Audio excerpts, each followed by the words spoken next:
யோசேப்பினுடைய எழும்பு தேவன் அந்த வாக்கு தத்துவத்துல நடத்தப்படுகிற ஜனங்களுக்கு நடுவே சாட்சி ஆயிருக்கிறது. உயிரற்ற அந்த எழும்பு அது சாட்சியிட்டு கொண்டிருக்கிறது. கிறிஸ்துவும் சொன்னார்ல, என் பிதா சொன்னதையே நான் சொல்லுகிறேன், என் பிதா செய்கிறவைகளையே நான் செய்கிறேன், என் பிதாவின் சித்தத்தை செய்வது எனக்கு போஜனமாயிருக்கிறது. தேவன் கற்பித்தவைகளை செய்து கொண்டிருக்கிறோமா? தேவன் சொன்னவைகளை நாம் நாட்டிக் கொண்டிருக்கிறோமா? தேவன் அறிவுறுத்தினவைகளை நாம் செய்து கொண்டிருக்கிறோமோ என்கிற கேள்வி, சவால் நமக்கு முன்பாக நிற்கிறது. மோசேக்கு கற்பித்தபடி எல்லாம் இஸ்ரவேல் புத்திரர்கள் செய்தார்கள். அந்த ஊழியம் செய்த எல்லாவரையும் சேர்த்து செல்லுகிறார். அங்க சின்ன சின்ன வேலை செய்தவங்க கூட சாட்சியின் கூடாரத்தையே தொடங்கின ஆவியானவர் முடிக்க வல்லவராயிருந்தார். ஆனால் சத்திய தேவனுடைய வாசஸ்தலமாகிய உங்களையும் எங்களிடத்திலும் அவர் தொடங்கின வேலையை முடிக்காமல் விடுவாரோ? முடிவு கிறிஸ்துவின் நாள் மற்றும் அவர் நிறைவேற்ற போதுமானவர் அல்லவோ? அவர் போதுமானவர்.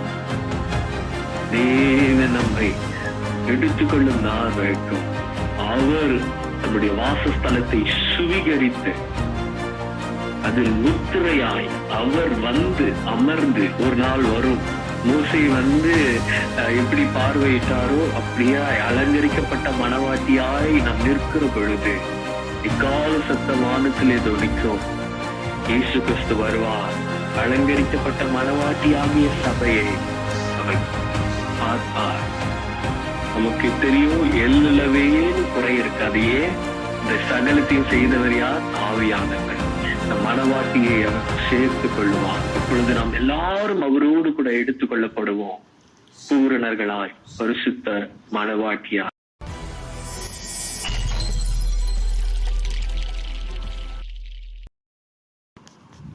தேவன் தம்முடைய பெரிய ரட்சிப்புக்குள்ளாய் தம்முடைய ஜனங்களை அவர் அழைத்து வந்தார். அவர் யோசேப்புக்கு வாக்கு தத்தம் பண்ணினவர். அந்த வாக்கு தத்தத்தின்குள்ளாய் அந்த ஜனங்கள் நடத்தப்படுகிறார்கள். யோசேப்பினுடைய எழும்பு தேவன் அந்த வாக்கு தத்தத்துல நடத்தப்படுகிற ஜனங்களுக்கு நடுவே சாட்சி ஆயிருக்கிறது. இல்லையா?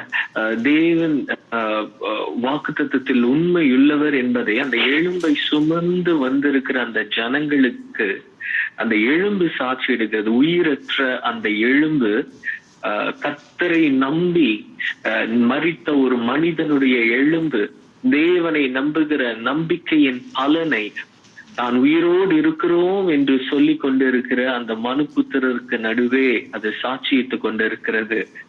கர்த்தரை நம்புகிற ஜனம் அது என்றென்றைக்கும் பிழைத்திருக்கும், இல்லையா? கர்த்தரை விசுவாசிக்கிறவன் மரிப்பது இல்லை. சோ தேவன் தம்முடைய பெரிய ரட்சிப்புக்குள்ளாய் அவர்களை வைத்திருந்தார். ஆனால் தேவனுடைய ரட்சிப்பிற்குள் அவர்கள் இருந்தும் தேவனுடைய ரட்சிப்பின் மகத்துவத்தை அவர்கள் உணராதிருந்தபடியினால் அவர்கள் தேவனுடைய மகிமையை ஒரு உண்டாக்கப்பட்ட ஒரு கன்று குட்டிக்கு ஒப்புவித்து, இந்த கன்றுக்குட்டியே எகிப்திலிருந்து நம்மை நடத்தினது என்று கேடான தங்கள் சிந்தையினை வீணாரானர். அதனால் தேவனுக்கு கோபம் உண்டானது. தேவன் அவர்கள் நடுவில் இருந்து அவர்களுக்கு தூரமானார் என்று நம்ம பார்த்தோம். ஆனாலும் தேவன் கர்த்தர் இரக்கமும் கிருபையும் நீடிய சாந்தமும் மகா தயையும் சத்தியமும் உள்ள தேவனாய் 1000 தலைமுறைகளுக்கு இரக்கம் செய்கிறவராய் அக்கிரமங்களையும் மீறுதல்களையும், எத்தனை பெரிய தேவன் பாருங்க! அக்கிரமும் மீறுதல், ஒருவன் தெரிந்து செய்கிற மீறுதலும், அந்த மீறுதல் பாவங்களையும் மன்னிக்கிறவராய் அவர் வெளிப்பட்டு அவர்கள் தாம் வாசம் பண்ண விரும்பின அந்த கூடாரத்தை அவர்கள் கட்டும்படி அவர்களுக்கு இறங்கினார். அவர்கள் தேவனுக்கு என்று வாசஸ்தலத்தை உண்டாக்க தொடங்கினார்கள். அவர்களிடத்திலே காணிக்கை பெற்றுக் கொள்ளவும் கர்த்தர் இரக்கம் பண்ணினார். அந்த கேடான ஜனம், ஆனாலும் அவர்கள் காணிக்கை கொண்டு வரும்படி அவர் தங்கள் ஆத்துமாக்களுக்கு ஈடாக ஆத்மாவை மீட்கும் பொருளாக அவர்கள் கொண்டு வந்த அந்த அரைச்சேக்கல் காணிக்கை தேவன் அங்கீகரித்து ஏற்றுக்கொண்டார்.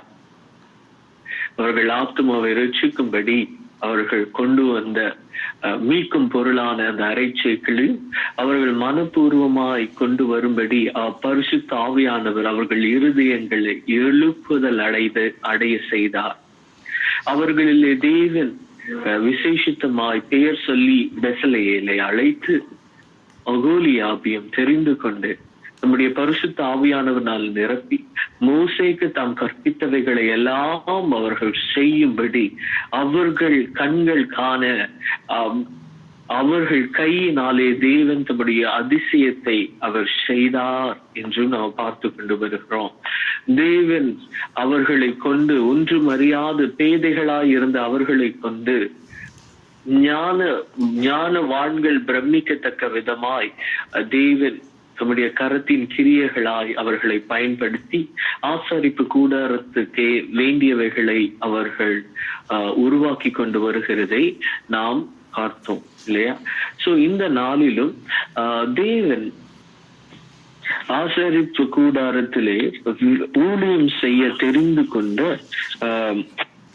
பிரதான ஆசாரியனும் பிரதான ஆசாரியனுக்கு உதவியாய் தேவன் தெரிந்து கொண்ட ஆசாரியர்களுக்குமான தேவன் சித்தத்தின்படியான அந்த ஆடையை அவர்கள் வடிவமைக்கிறார்கள். அதுதான் இந்த அதிகாரத்துல நம்ம பார்க்கிறோம். இது ஒரு தேவனுடைய டிசைன் இல்ல, ரொம்ப பியூட்டிஃபுல் இல்ல? இந்த காலத்துல டிசைனர் கிளாத்திங்னா ரொம்ப ஃபேமஸ் இல்லையா? சாரீஸ் எடுத்துட்டாலுமே டிசைனர் சாரீஸ். ஏன்னா அந்த டிசைனர் சாரீஸ் இல்லைன்னா டிசைனர் அட்டையர்னா என்னன்னா அந்த டிசைன் ஒரே ஒண்ணுதான் வரும், அதே போல வேற டிசைன் இருக்காது. அது வந்து யூனிக் டிசைன் சொல்லுவாங்க. அதுதான் டிசைனர் கிளாத்திங் சொல்லுவாங்க இல்லையா? அதுவும் விசேஷமான ஒரு டிசைனர் வந்து அதை வடிவமைத்தார்னா அதுக்கு மதிப்பு அதிகம், விலை மாத்திரம் இல்ல, அதோடைய மதிப்பும் அதிகம். இந்த டிசைனர் வந்து இதை வடிவமைத்தாரான். ஆனா இந்த பிரதான ஆசாரியனுக்குரிய இந்த ஆடையை யார் வடிவமைத்தது? பரலோக தேவன். அது எதற்காக? உலக மனுஷர்களுடைய பார்வையில அலங்காரமாய் இருப்பதற்கு அல்ல. தேவன் வடிவமைத்த இந்த ஆடை பார்க்கிற ஒவ்வொரு மனுபுத்திரனுக்கும் அது சாட்சியிடுகிறது. அந்த பிரதான ஆசாரியன் தான் அணிந்திருக்கிற ஒவ்வொரு காரியமும் அவர்களுக்கு சாட்சியிடும்படியான, தேவன் அவர்களோடு பேசும்படி, தேவனுடைய இருதயத்தை ஜனங்கள் அறிந்து கொள்ளும்படி, ஜனங்களுக்கும் தேவனுக்கும் நடுவிலே நிற்கிற அந்த மத்தியஸ்த ஊழியத்தின் சாட்சிக்குரிய அந்த வஸ்திரத்தை தான் இப்பொழுது அவர்கள் தயாரிக்கிறாங்க. அது தயாரிக்கும் போது இப்படி இருக்கும் போது இது ஒரு மனிதன் போட்டுக்கொள்ள போகிறான். அது ஒவ்வொரு பொருளையும் அவங்க செய்யும் போது அவங்களுக்கு எப்படி தேவன் இப்படி வடிவமைக்க சொல்லி இருக்கிறார். அது ஒவ்வொரு அதனுடைய நுணுக்கங்களையும் அவர்கள் செய்யும் பொழுது இது தேவன் சொன்ன. மற்றது எல்லாம் என்னன்னா எல்லாரும் போகலாம். இப்ப ஆசரிப்பு கூடாரம் என்பது அந்த அவங்க இருக்கிற அவர்கள் எல்லாருக்கும் அது காமன். ஆனா இந்த வஸ்திரம் பிரதான ஆசாரியன் மாத்திரம் தான் அணிய முடியும். மற்றவர்கள் அதை பார்க்கலாம், ஆனா பிரதான ஆசாரியன் மாத்திரம்தான் அதை அணிய முடியும். சோ அவர்கள் அதை வடிவமைக்கிறது தான் இந்த அதிகாரத்துல நம்ம பார்ப்போம். இதுக்குரிய சிக்னிபிகன்ஸ் வந்து தேவன் மோசேயோடு பேசின அந்த அதிகாரத்துல நம்ம பார்த்தோம் இல்லையா? அது மறுபடியும் இதுல சொல்லப்பட்டிருக்குது. கர்த்தர் மோசேக்கு கற்பித்தபடியே அவர்கள் வந்து இந்த நான் உங்களுக்கு ஏற்கனவே அனுப்பிச்சிருக்கேன் அந்த பிக்சர். இளநீல நூல், அது இளநீல நூல், இரத்தாம்பர நூல், சிவப்பு நூல் நாளும் பரிசுத்த ஸ்தலத்தில் ஆராதனை செய்கிறதற்கு வேண்டிய வஸ்திரங்களையும் ஆரோனுக்கு பரிசுத்த வஸ்திரங்களையும் அவர்கள் செய்தார்கள். ஏபோத்தை வந்து இப்ப ஏபோத் என்பது வந்து அவங்க வஸ்திரத்திற்கு மேல போட வேண்டிய ஒரு காரியம். அவர்கள் அதை அணிந்து கொள்ள வேண்டும். அது வந்து பொன், அதுல எத்தனை 4 நூல் அதுல இருக்கு. பொன் நூலு, இளநீல நூலு, ரத்தாம்பர நூலு, சிவப்பு நூல்.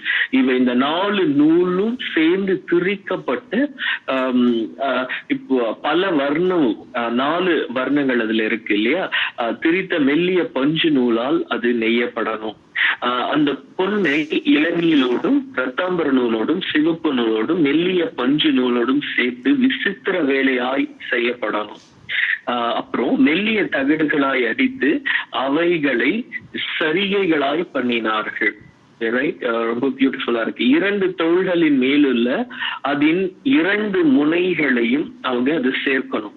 இது இப்ப நான் சொல்றது வந்து ஏபோத்து, அது மேல அணிந்திருக்க வேண்டியது சேர்த்தார்கள். அது ஒன்றாய் இணைக்கப்படணும். இது எப்படின்னா நம்ம வெயிஸ்ட் கோட் போல ஷோல்டர் மேல அது வரணும். நீங்க அந்த நான் அனுப்பிச்ச அந்த போட்டோல பாத்தீங்கன்னா தெரியும், அந்த ஷோல்டர் மேல அது வரணும். அந்த ஏபோத்தின் மேல் இருக்கும் விசித்திரமான கச்சை அந்த வேலைக்கு ஒப்பாகவே பொன்னினாலும் இளநீல நூலாலும், அதாவது அந்த கனெக்ட் பண்ணணும். அந்த ஷோல்டர் மேல போய் பின்னாடியும் இதுக்கும் கனெக்ட் பண்ற மாதிரி இருக்குதோ அதுவும் அதே போலதான் செய்யப்படணும். அந்த வேலைக்கு ஒப்பாகவே அந்த 4 நூலால் இது செய்யப்பட்டிருக்கணும். திரித்த மெல்லிய பஞ்சு நூலோடும் அது சேர்க்கப்படணும். கர்த்தர் மோசேக்கு கற்பித்தபடியே அது செய்யப்பட்டது. இஸ்ரவேல் புத்திரரின் நாமங்களை முத்திரையாய் வெட்டு வேலையாய். சோ இது என்னன்னா, இந்த ஏபோத்துல என்ன பண்ணப்பட்டிருக்கணும்னா, ஏபோத்திலையும் இந்த இஸ்ரவேல் புத்திரருடைய பெயர்கள் 12 இருக்கு இல்லையா, 6 அவங்க பிறந்த லக்கத்தின்படியே ஒரு கல்லுல 6 இன்னொரு கல்லுல 6 அது பொதிக்கப்படணும். அது தங்கத்துல தகட்டுல பொன் குவளையில அது வந்து பதிக்கப்பட்டுட்டு அந்த ஏபோத்தோட சேர்த்து செய்யப்பட்டிருக்கும். அப்ப ஏபோத்துலயும் அந்த இஸ்ரவேல் புத்திரர்களுடைய பெயர் இருக்கும். அது மாத்திரம் இல்லாம அந்த பிரஸ்ட் பிளேட் அதையும் நம்ம பார்க்க போறோம். கர்த்தர் மோசேக்கு கற்பித்தபடி அவைகள் இஸ்ரவேல் புத்திரரை குறித்து ஞாபக குறி கற்களாய். சோ அந்த ஏபோத்துல இருக்கிற அந்த 2 கற்கள் இருக்குல்ல, அந்த கோமேதக கற்கள், அது வந்து தேவனுக்கு முன்பாக ஞாபக குறி கற்களாய் ஏபோத்தின் தோள்கள் மேலே அவைகள் வைக்கப்பட்டதாம்.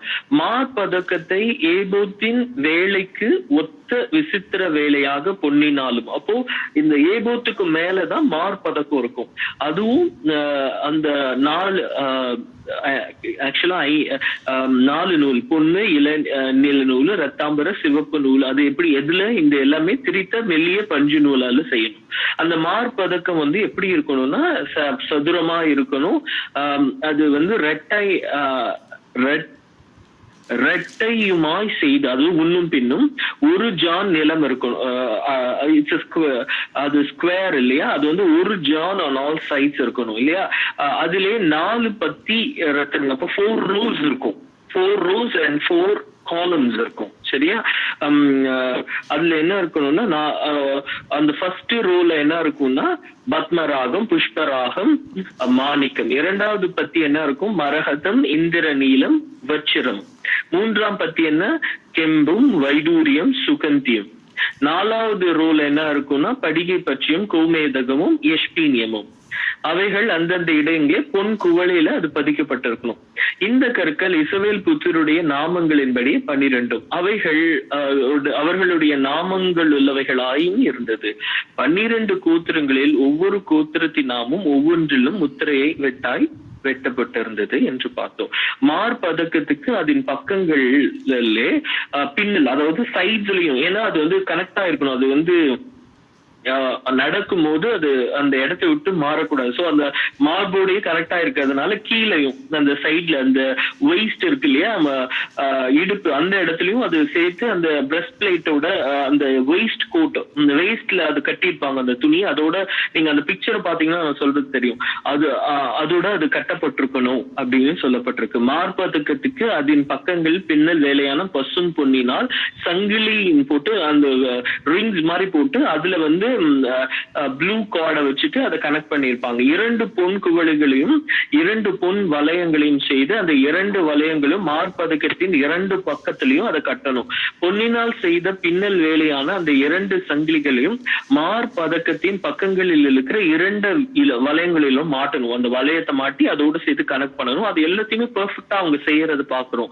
பின்னல் வேலையான 2 சங்கிலிகளின் 2 நுனிகளும் ஏபோத்தின் தோல் புறத்து துண்டுகளும் மேல் முன்புறத்தில் இருக்கிற 2 குவளைகளிலும் அவங்க அதை மாட்டுவாங்க. சோ சரியா? அதே போல பின்னாடியும் அதை செய்யணும். வேறு 2 பொன் முன்னாடி பின்னாடி இருக்கிற சைட்ல இருக்கிற அந்த 2 இதுல மாத்தி அதை கனெக்ட் பண்றாங்க. சோ மார்பதக்கமும் ஏபோத் விசித்திரமான கச்சைக்கு மேலாக இருக்கும்படி ஏபோத்திலிருந்து நீங்கி போகாதபடிக்கும் அதன் வளையங்களே ஏபோத்தின் வளையங்களோட இளநீல நாடாவினால் கர்த்தர் கற்பித்தபடியே கட்டினார்கள். இது எவ்வளவு அந்த வஸ்திரத்தை அவங்க நுணுக்கமா காட் அவங்களுக்கு அந்த டிசைன் சொல்லியிருக்காரு. அந்த டிசைன் படியே அமர்த்தப்பட்டவர்கள், தேவனுக்கான ஊழியக்காரர்கள். ஆண்டவர் சொன்ன டிசைனை தேவன் சொன்னதை செய்கிறார்கள். இது எவ்வளவு பியூட்டிஃபுல்லா இருக்குல்ல இந்த வார்த்தை. தேவன் கற்பித்தபடியே கட்டினார்கள், தேவன் கற்பித்தபடியே செய்தார்கள், தேவன் சொன்னபடியே செய்தார்கள். என்ன பாக்கியம்! கர்த்தர் சொன்னதை செய்வதையும் கர்த்தர் கற்பித்ததை கட்டுவதும் கர்த்தர் அறிவித்ததை நடப்பிப்பதும் என்ன பாக்கியம்! இந்த தேவனால் எழுப்பப்பட்டவர்களே அதை செய்ய முடியும் என்பதையும் நாம் இங்க பார்த்து கொண்டிருக்கிறோம். இதை வாசித்துக் கொண்டிருக்கிற நமக்கு இது ஒரு சவாலா இருக்கிறது. இப்படி நாம் இருக்கிறோமா? தேவன் கற்பித்தவைகளை செய்து கொண்டிருக்கிறோமா? தேவன் சொன்னவைகளை நாம் நாட்டிக் கொண்டிருக்கிறோமா? தேவன் அறிவுறுத்தினவைகளை நாம் செய்து கொண்டிருக்கிறோமோ என்கிற கேள்வி, சவால், சேலஞ்ச் நமக்கு முன்பாக நிற்கிறது. அவர்கள் தேவன் கற்பித்தபடியே, தேவன் சொன்னபடியே அவர்கள் செய்து வருகிறார்கள். அவர்கள் கட்டுகிறார்கள், நெய்கிறார்கள், அமைக்கிறார்கள் என்று சொல்லி நம்ம தேவன் கற்பித்தபடியே, தேவன் சொன்னபடியே இல்லையா? சோ தேவன் சொன்னபடியே, தேவன் அந்த டிசைன், தேவன் கொடுத்த அந்த டிசைன் படியே அந்த காரியம் அமர்ப்பிக்க செய்யப்பட்டு கொண்டு வருகிறது. ஆரோனுக்குரிய வஸ்திரம், தேவன் அவனை தெரிந்து கொண்டிருக்கிறார். இல்ல எவ்வளவு பெரிய பாக்கியம்! he'll be excited. எனக்கு தேவன் செய்த வஸ்திரம் எப்படி இருக்கும், தேவன் இந்த வஸ்திரம் எப்படி விசித்திர வேலையாய் செய்யப்படுகிறது. நம்ம பார்த்தோம், அந்த கூடாரம் தான் விசித்திர வேலையாய் செய்யப்பட்டது. அந்த கூடாரத்திலே பிரதான ஆசிரியனாய் ஏற்படுத்தப்பட்ட ஆரோனுக்கும் விசித்திர வேலையான அந்த வஸ்திரம் ஏற்படுத்தப்பட்டு கொண்டு வருகிறது, தேவன் கற்பித்தபடியே. ரைட்? சரி, அதன் கீழ் அது போல அந்த ப்ளூ அங்கி இருக்கும். அங்கிக்கு மேலதான் ஏபோத் இருக்கும். ரைட்? ஏபோத்துக்கு மேல மார்க் கச்சை இருக்கும், பிரஸ்ட் பிளேட் இருக்கும். சரியா? மார்க் கவசம் ஃபர்ஸ்ட் வெளியில என்ன இருக்கும்? மார்க் கவசம், ஏபோத்து, அதுக்கப்புறம் அதுக்கு கீழே அங்கி இருக்கும். அந்த அங்கி என்ன செய்வாங்கன்னா, அங்கியின் நடுவே மார்க்கவசத்துக்கு ஒப்பாக ஒரு துவாரம், அதன் கிழியாதபடி அந்த துவாரத்தை சுற்றிலும் ஒரு நாடாவும் வைத்து, அதாவது எப்படின்னா அந்த அங்கிக்கும் மார்க்கவசத்துக்கும் அந்த ஏபத்தும் அந்த ஒரே இதுல இருக்கணும். அதனால அது கிழியாதபடி அங்க ஒரு நாடா வச்சு தைச்சிருப்பாங்க. சோ அங்கியின் கீழே என்ன இருக்குன்னா, அது ப்ளூ கலர்ல இருக்கும் அந்த அங்கி. அதன் ஓரங்களில் என்ன இருக்கணும்னா, திரித்த இளநீலும் ரத்தாம்பர நூலும் சிவப்பு நூலும் வேலையாக மாதுளம் பழங்களை, அது மாதுளம் பழங்கள்னா ஆக்சுவலா அது ஒரு டிசைன், அது அந்த போட்டோல நீங்க பார்க்கலாம். அதுவும் பசும் பொன்னினால் மணியும் ஒண்ணு மாறி மாறி இருக்கும். பசும் பொன் அப்புறம் மாதுளம் பழம், அந்த மாதிரி அந்த ஓரத்துல போட்டிருப்பாங்க, அங்கியின் ஓரத்துல. அப்ப கர்த்தர் மோசேக்கு கற்பித்தபடியே ஆராதனைக்குரிய அங்கியின் ஓரத்தை சுற்றிலும் ஒரு மணியும் ஒரு மாதுளம் பழமும் இருக்க வேண்டும். அது செய்தார்கள். ஆரோனுக்கும் அவன் குமாரருக்கும் மெல்லிய பஞ்சு நூலால் நெசவு வேலையான அங்கிகளை அவர்கள் செய்கிறார்கள். மெல்லிய பஞ்சு நூலால் பாகைகளை, அதே போல அவங்க தலையில பாகைகள் இருக்கும். அது அலங்காரமான குல்லாக்கள். பிரதான ஆசாரியனுக்கு பாகை, பிரதான ஆசாரியருக்கு உதவி செய்கிற ஆசாரியர்களுக்கு குல்லாக்கள் இருக்கும். அது எல்லாமே பஞ்சு நூலா, திரித்த மெல்லிய சணல் நூலால் சல்லடைகளையும் சல்லடங்களையும் திரித்த மெல்லிய பஞ்சு நூலால் இளநூலாலும் இரத்தாம்பல நூலாலும் சிவப்பு நூலாலும் சித்திர தையல் வேலையான இடைக்கச்சை, அது வெயிஸ்ட்ல கட்டுறதுக்கு, இடுப்புல கட்டுறதுக்கு இடைக்கட்சியும் கர்த்தர் மோசேக்கு கற்பித்தபடியே. இந்த வார்த்தை படிக்கும் போதெல்லாம் அவ்வளவு சந்தோஷமா இருக்கு. நாம் அப்படி இருக்கிறோம். கர்த்தர் கற்பித்தபடியே. அது கிறிஸ்துவும் சொன்னார்ல, என் பிதா சொன்னதையே நான் சொல்லுகிறேன், என் பிதா செய்கிறவைகளையே நான் செய்கிறேன், என் பிதாவின் சித்தத்தை செய்வதே எனக்கு போஜனமாய் இருக்கிறது. சோ இந்த தேவனால நடக்கப்படுகிற ஜனம் அதிலே மேன்மை பாராட்டும். என் தேவன் சொன்னதுதான் நான் செய்கிறேன், என் தேவன் எனக்கு கற்பித்தபடியே நான் செய்து கொண்டிருக்கிறேன் என்று சொல்லும்.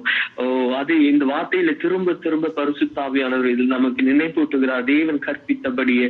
அவன் எவனும் தான் சுய புத்தியில இப்படி பண்ணா நல்லா இருக்கும் எதையும் செய்யல. தேவன் சொன்னபடி, தேவன் கற்பித்தபடி, கர்த்தருடைய வார்த்தையிலே பிறலாமல், அந்த வார்த்தையை மாற்றாமல், ஒன்றையும் கூட்டியோ குறைக்காமல் தேவன் சொன்னபடியே அவர்கள் சகலத்தையும் செய்து வருகிறதை பரிசுத்த ஆவியானவர் ஒவ்வொரு வசனங்களிலும் நமக்கு சாட்சியிடுகிறார். தேவன் கற்பித்தபடியே அவங்க செய்தாங்க. பாகைகளையும் குல்லாக்களையும் செய்ததுக்கு அப்புறம் பரிசுத்த கிரீடத்துல அந்த பட்டம், அந்த பிளேட் வைக்கணும்ல, அந்த தங்க பிளேட், அதுல என்ன இருக்கணும்? கர்த்தருக்கு பரிசுத்தம் என்கிற எழுத்துகள் இருக்கணும்ல, அதையும் முத்திரை வெட்டாக வெட்டி அதை உயர பாதியின் மேல அவங்க கட்டுறாங்க. கர்த்தர் சொன்னபடியே பாருங்க, கர்த்தர் மோசேக்கு கற்பித்தபடியே அந்த பட்டத்தை என்ன செய்யறாங்க? இளநீல நாடாவால் அதை கட்டுறாங்க. இப்படியே ஆசரிப்பு கூடாரமாகிய வாசஸ்தலத்தின் வேலைகள் எல்லாம் முடிந்தது. பியூட்டிஃபுல். கர்த்தர் இங்க பாருங்க, நம்ம முன்னாடி என்ன பார்த்தோம்?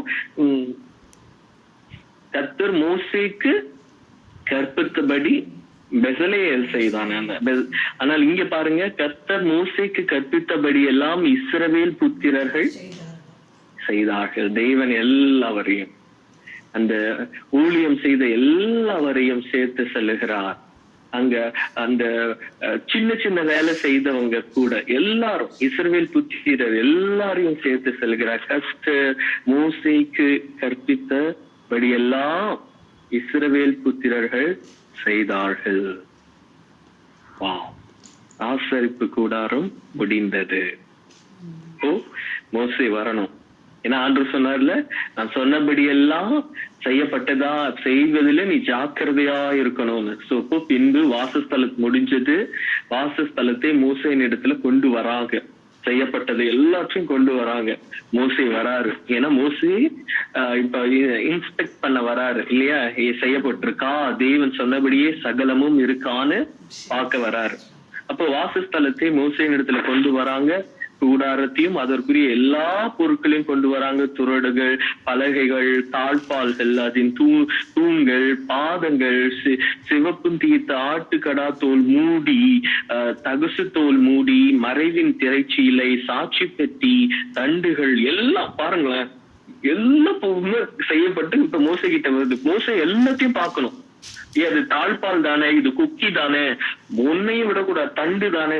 மோசே சகலத்தையும் அவர் கவனிக்கணும். ஒவ்வொரு பொருளையும் கவனிக்கணும். சுத்தமான குத்து விளக்கு செய்யப்பட்டதுக்கு அப்புறம் தான் மோசே இன்ஸ்பெக்ட் பண்ண வராரு. வரிசையா ஒழுங்குபடுத்தப்பட்ட அகல்களையும் அதன் எல்லா பனிமூட்டுகளையும், வெளிச்சத்திற்கு எண்ணெயையும், உற்பீடம், அபிஷேக தைலம், சுகந்த தூபவர்க்கம், அது செய்யப்பட்டதுக்கு அப்புறம் சரியா செய்யப்பட்டது. அதன் வாசனையை நுகர்ந்து பார்த்து சொன்னது மோசே. இது எவ்வளவு பியூட்டிஃபுல் பாருங்க. வாசஸ்தலத்தின் வாசல், தொங்கு திரை, வெண்கல பீடம், அதன் வெண்கல சல்லடை, அதன் தண்டுகள், அதன் சகல பனிமூட்டுகள், தொட்டி, அதன் பாதம், பிரகாரத்தின் தொங்கு திரை, அதன் தூண், அதன் பாதங்கள், பிரகாரத்து வாசல் மறைவு, அதன் கயிறு, அதன் முலைகள், ஆசரிப்பு கூடாரமான வாசஸ்தலத்தின் வேலை கடத்த சகல பொருட்களும், பரிசுத்த ஸ்தலத்திலே செய்யும் ஆராதனை கிடைத்த வஸ்திரங்கள், ஆசாரிய ஊழியன் செய்கிற ஆரோனின் பரிசுத்த வஸ்திரம், அவன் குமாரனின் வஸ்திரங்களை கொண்டு வந்தார்கள். ரைட்? எல்லாம் மோசே, கர்த்தர் மோசேக்கு கற்பித்தபடி எல்லாம் இஸ்ரவேல் புத்திரர் சகல வேலையையும் செய்தார்கள் என்று மோசே பார்க்கிறான். எவ்வளவு பியூட்டிஃபுல் பாருங்க. அப்படியே அது ஒண்ணு கூட மாற்றம் உண்டாகலையாம். ஏன்? அவர்கள் அதை செய்யவில்லை, பரிசுத்த ஆவியானவர். மோசே இந்த காரியத்தை நீங்க இல்ல இது தப்பா செஞ்சிருக்கீங்க, இதை மாத்திரம் எல்லாம் நல்லா இருக்கு, இது ஒண்ணு மாத்திரம் மாத்திட்டு வாங்க சொல்லல. ஏன்? மோசேக்கு சொன்ன அதே தேவன் தான் பரிசுத்த ஆவியானவராய் தாம் தெரிந்து கொண்ட எழுப்புதல் அடைய செய்த மனுபுத்திரர்களுக்குள் இருந்து கிரியை செய்தார். அவர்கள் குறையுள்ளவர்கள் தான், அவர்கள் பேதைகள் தான், அவர்கள் ஒன்றும் இல்லாதவர்கள் தான்.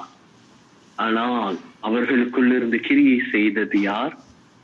சகலத்தையும் செய்ய வல்லவர். அதனாலே கர்த்தர் நமக்கு சொன்னார் இல்ல, ஒன்றும் இல்லாதவர்களாகிய உங்களை நான் தெரிந்து கொண்டேன், பைத்தியக்காரர்களாகிய உங்களை நான் தெரிந்து கொண்டேன், ஞானிகளை வெட்கப்படுத்தும்படி பலவீனர்களாகிய நான் உங்களை தெரிந்து கொண்டேன், என் நாமத்தின் மகிமைக்கு புகழ்ச்சியாக என்று சொல்லுகிறார்.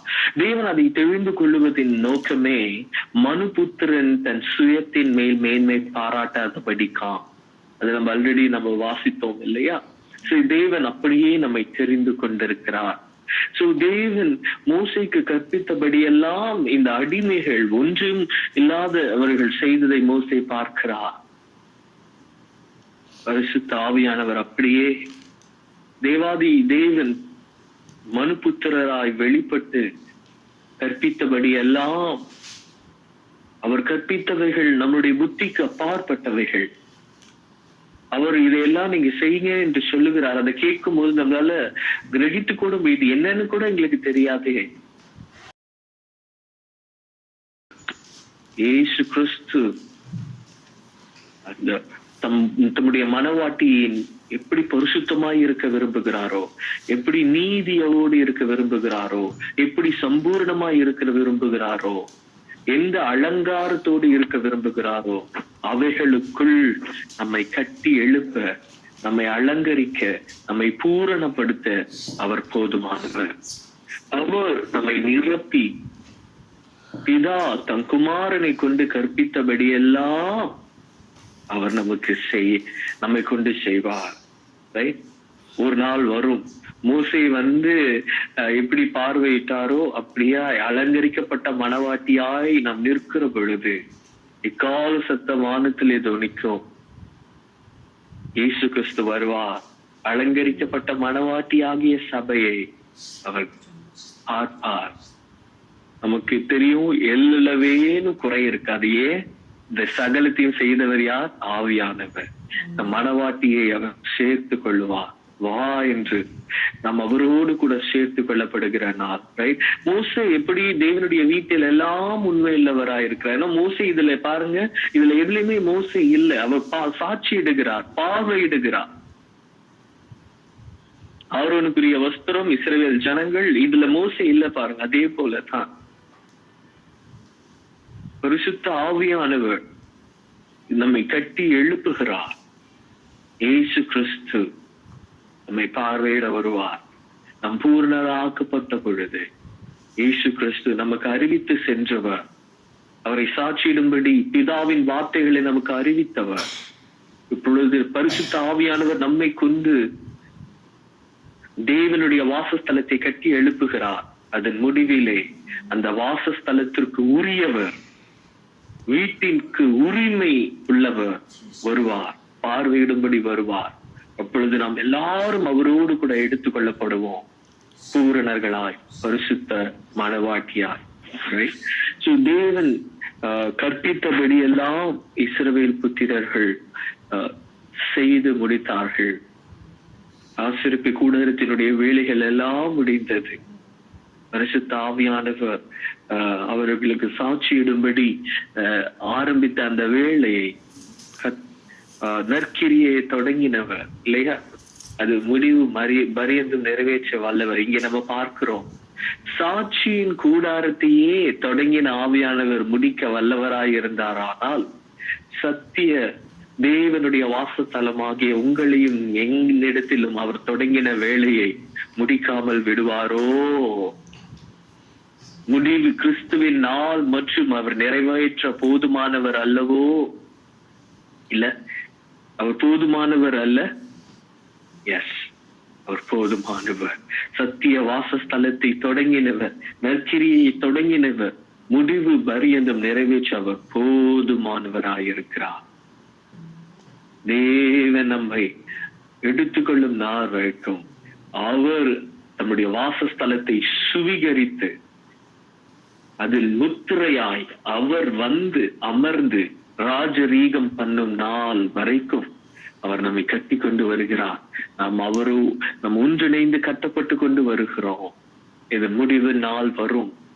நாம் இப்ப கட்டி கொண்டு இருக்கிறோம். It is process. நாம் கட்டப்பட்டு கொண்டு இருக்கிற தேவனுடைய மாளிகை, தேவனுடைய வாசஸ்தலம் இந்நாட்களிலும் கட்டப்பட்டு கொண்டு வருகிறது. அவர்கள் ஆசரிப்பு கூடாரத்தை செய்து கொண்டிருந்த வேலையை போல இன்று கர்த்தருடைய கரத்திலே அவருடைய வேலையாட்களாய் அவருடைய ஆசரிப்பு கூடாரத்தை கட்டும்படி பரிசுத்த ஆவியானவர் நாம் அமர்த்தப்பட்டிருக்கிறோம். ஆனால் நமக்கு இருக்கிற கேள்வி, தேவன் கற்பித்தபடியே நாம் செய்து கொண்டிருக்கிறோமா? தேவன் தம் குமாரனுக்கு மூலமாய் கற்பித்தபடியே, தேவகுமாரன் நமக்கு கற்பித்தபடியே, தேவகுமாரனுக்கு பிதா அறிவித்தபடியே, சொன்னபடியே நாம் கட்டி எழுப்பி கொண்டிருக்கிறோமா என்கிற கேள்வி நமக்கு முன்பாக இன்று நிற்கிறது. நாம் விரும்பினபடி அல்ல, சுய சித்தத்தின்படி அல்ல, உலகத்தின் பார்வையின்படி அல்ல, தேவன் தம் குமாரனை கொண்டு கற்பித்தபடி நாம் கட்டி எழுப்புகிறோமா என்கிற கேள்வி நமக்கு முன்பாக இருக்கிறது. சோ கர்த்தர் இந்த வார்த்தைகளை நமக்கு ஆசீர்வதிப்பார்.